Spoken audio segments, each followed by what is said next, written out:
Hello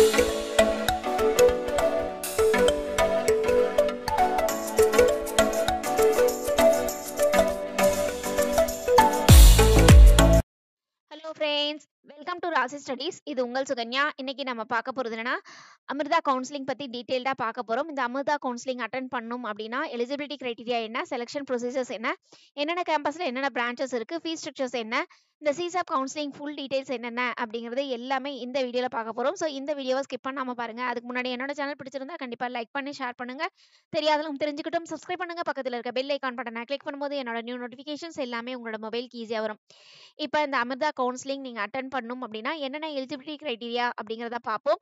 first of all வந்து age limit கொடுத்துருக்காங்க. 2003லேருந்து 2008க்குள்ளே பிறந்தவங்களா இருக்கணும் அப்படின்னு சொல்லியிருக்காங்க.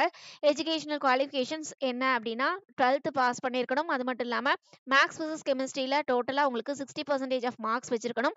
அது மட்டும் இல்லாமல் இண்டிவிஜுவல் சப்ஜெக்ட், அதாவது மேக்ஸ் ஃபிசிக்ஸ் கெமிஸ்ட்ரியில் ஒவ்வொரு சப்ஜெக்ட்லையும் 55% ஆஃப் மார்க்ஸ் வச்சிருக்கணும் அப்படிங்கிறதையும் சொல்லியிருக்காங்க.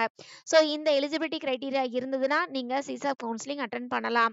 அதுக்கடுத்து செலெக்ஷன் ப்ரொசீஜர். செலெக்ஷன் எப்படி வந்து பண்ணுறாங்க அப்படின்னா, நீங்கள் ஏஇஇ ரேங்க் வச்சோ இல்லைனா ஜேஇ மெயின்ஸ் பர்சன்டேஜ் வச்சோ நீங்கள் வந்து சீட்ஸ் எடுக்கலாம் அப்படிங்கிறத சொல்லியிருக்காங்க. ஸோ இது ரெண்டில் எது ஹையஸ்ட்டாக இருக்கோ அதுக்கேற்ற மாதிரி சீட்ஸ் வந்து உங்களுக்கு அலோகேஷன்ஸ் ஆகும்.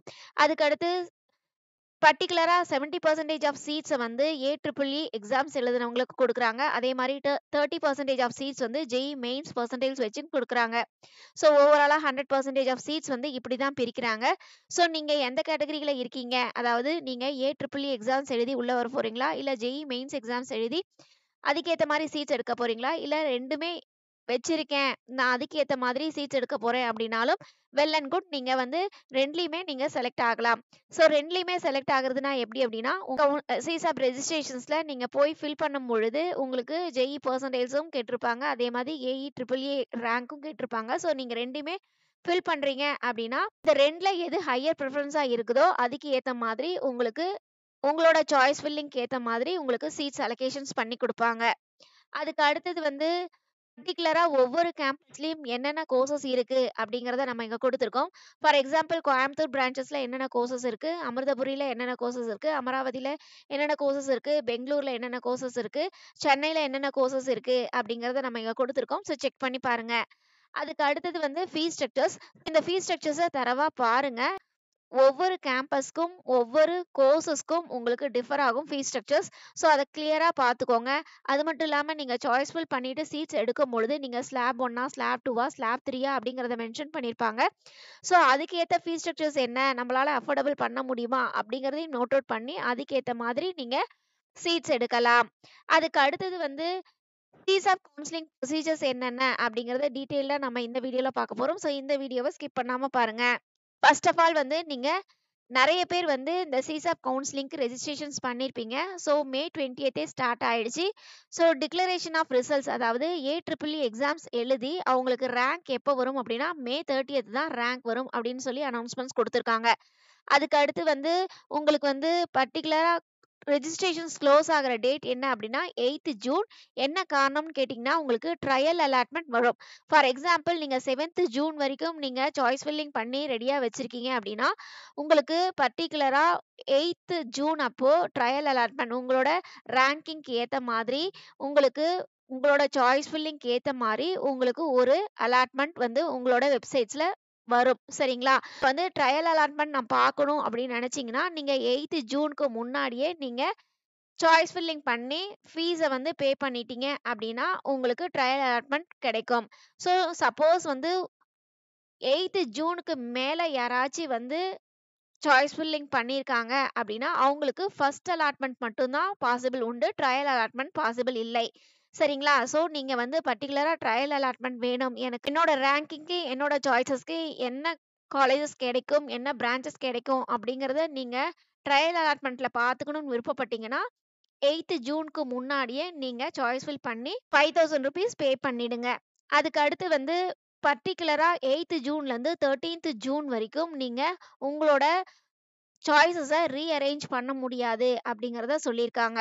ஸோ அதுக்கு அடுத்து தான் நீங்கள் வந்து ட்ரையல் அலாட்மெண்ட் முடிஞ்சு உங்களுக்கு 13th ஜூனுக்கு மேலே தான் நீங்கள் உங்களோட சாய்ஸஸை நீங்கள் வந்து பர்டிகுலராக சேஞ்ச் பண்ண முடியும் அப்படிங்கிறத சொல்லியிருக்காங்க. சரிங்களா? அதுக்கு அடுத்து வந்து இந்த ட்ரையல் அலாட்மெண்ட் முடிஞ்ச பிறகு, உங்களுக்கு வந்து trial allotment closing the date வந்து என்ன அப்படின்னா 14th ஜூன்.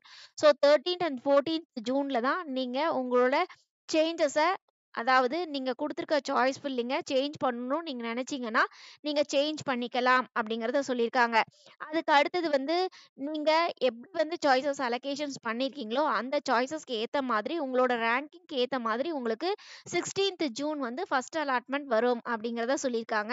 ஸோ நீங்களே உங்களோட யூசர் நேம், பாஸ்வேர்ட் போட்டு நீங்க உங்களோட வெப்சைட்ல பார்த்தீங்க அப்படின்னா, உங்களுக்கு உங்களோட ரேங்கிங்க்கு ஏத்த மாதிரி உங்களுக்கு என்ன சாய்ஸஸ் அலோகேஷன்ஸ் ஆயிருக்கு அப்படிங்கிறத பார்த்துக்கலாம். சப்போஸ் உங்களுக்கு சீட்ஸ் அலோகேஷன்ஸ் ஆயிடுச்சு அப்படின்னா, நீங்க வந்து ₹1,00,000 வந்து பே பண்ணணும்.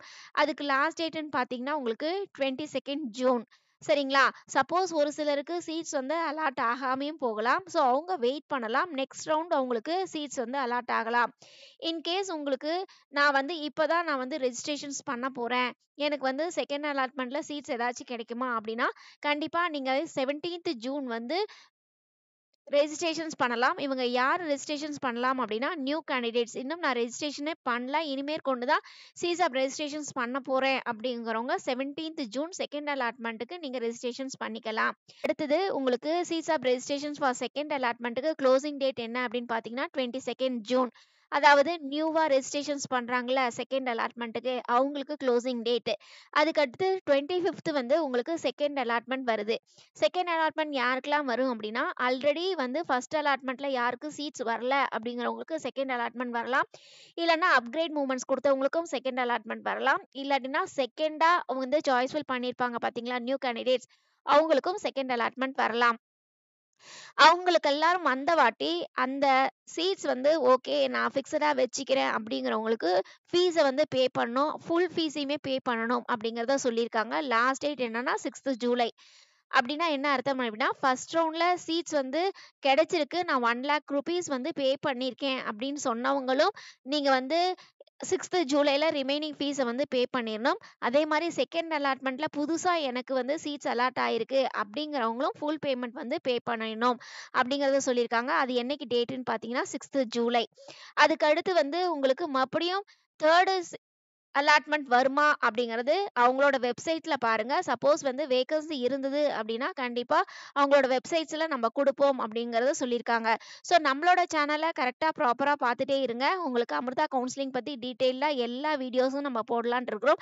So each and every corner உங்களுக்கு கவுன்சிலிங் டீட்டெயில்ஸ் எல்லாமே நம்ம போடுவோம். ஸோ கண்டிப்பா சப்ஸ்கிரைப் பண்ணிக்கோங்க. இதையும் தாண்டி உங்களுக்கு அமிர்தா கவுன்சிலிங் பத்தி வேற ஏதாவது டீட்டெயில் வேணும் அப்படின்னா, கீழ கமெண்ட் பாக்ஸ்ல கமெண்ட் பண்ணுங்க. அதுக்குண்டான வீடியோஸும் நம்ம போடலாம்.